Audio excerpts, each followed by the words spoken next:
Hello बच्चे, let's read the question. A force of 20 Newton acts on a body and displaces it through 5 meter along a direction inclined at 60 degree to the direction of the force.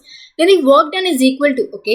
So 20 Newton का force एक body पे act कर रहा है और उसको displace कर रहा है through 5 meter along the direction inclined at 60 degree to the direction of the force. Then the work done is equal to, okay. So मान लो हमारे पास एक body है, ठीक है. अब एक फोर्स एक्ट करे सच दैट उसकी जो डिस्प्लेसमेंट हो रही है 5 मीटर से डिस्प्लेसमेंट हो रही है. मान लो हमारी बॉडी यहाँ पे थी, इसकी जो डिस्प्लेसमेंट होगी इस डायरेक्शन में डिस्प्लेसमेंट हो रही है थ्रू 5 मीटर. ठीक है, 5 मीटर से उसकी डिस्प्लेसमेंट होगी along the direction inclined at 60 degree to the direction of force. मान लो डिस्प्लेसमेंट अब इस डायरेक्शन में हो रही है, तो यानी कि वो कितना एंगल बना रहा है डायरेक्शन ऑफ फोर्स के साथ 60 डिग्री. यानी कि फोर्स मान लो इस डायरेक्शन में एक्ट कर रहा है सच दैट कि डिस्प्लेसमेंट और फोर्स के बीच में जो एंगल होगा that would be 60 degree.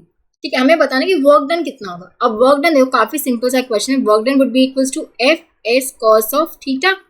F की वैल्यू कितनी है 20 न्यूटन, डिस्प्लेसमेंट कितना हो रहा है 5 मीटर, कॉस ऑफ दोनों के बीच में एंगल कितना है कॉस ऑफ 60 डिग्री हो जाएगा क्योंकि एंगल कितना है 60 डिग्री. 20 इंटू में 5 इंटू में कॉस 60 की वैल्यू कितनी हो जाएगी हाफ. तो ये जाएगा 10 पे, तो 10 इंटू 5 हो जाएगा 50 जूल. तो work done would be equals to 50 joule, यानी कि option A. So option A would be the correct choice. I hope आप सबको समझ आया होगा. Thank you so much.